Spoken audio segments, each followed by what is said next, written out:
Now from Sheikh Jarrah. Thank you very much for joining us. You grew up in the neighborhood. Your family home is slated for eviction. What is the scene right now?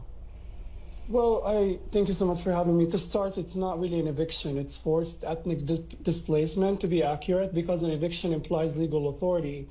While the Israeli occupation has no legitimate jurisdiction over the eastern parts of occupied Jerusalem under international law, it also implies the presence of a landlord, and certainly these Israeli settlers have not built our homes. They're not our landlords. They don't own our land.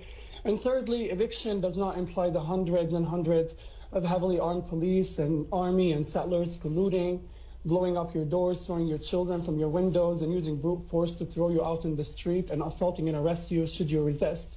It doesn't imply the grenades. It doesn't imply the rubber-coated bullets. It's not an eviction. According to the UN and countless politicians and human rights organizations, it could amount to war crimes.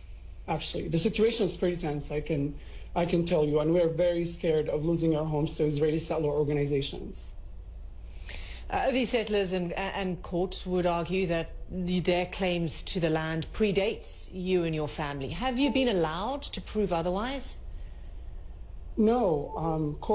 The Israeli occupation courts take their documents without verification, without authentication or challenge, whereas our documents will not be looked at.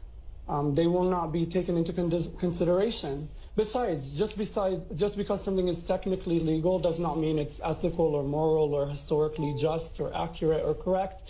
We've seen many systems exploit the law and exploit the judiciary to uphold supremacist and racist lives.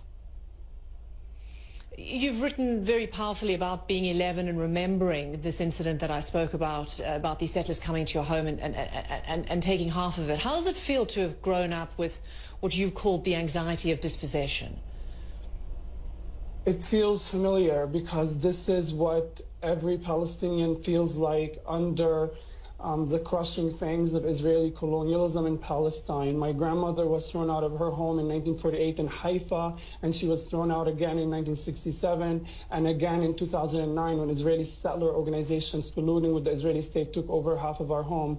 And this is my second time being dispossessed from my family should they go ahead and do it to me.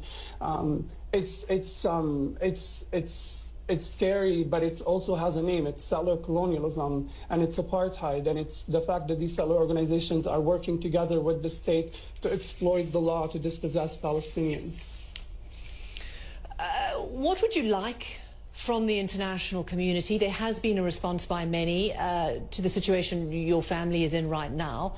What would you like to hear, especially from the new Biden administration? Well, you know, I think the myths of self-defense and both sides are growing more and more penetrable. People are being able to see through these myths and call an occupation for what it is and call an aggressor for what it is. And this is what we're going under, what we're facing in Sheikh Jarrah, in Jerusalem, in the Gaza Strip, in Lib, is colonial violence. And it's only allowed because both the state and the settlers know they have impunity. The settlers are emboldened by an apartheid state that allows them to open carry in Palestinian neighborhoods. And the state is emboldened by an international community that refuses to call it out for what it is, that allows it to intentionally target civilian neighborhoods in the Gaza Strip and massacre 24 Palestinians, including 9 children, without facing any consequences. I don't expect much of the Biden administration. Knowing that Ned Price refused to even condemn the killing of 9 Palestinian children tells me all I need to know. Obviously, I would like the international community to hold Israel accountable under international law, but I also hope free people of the world do their part to push their governments.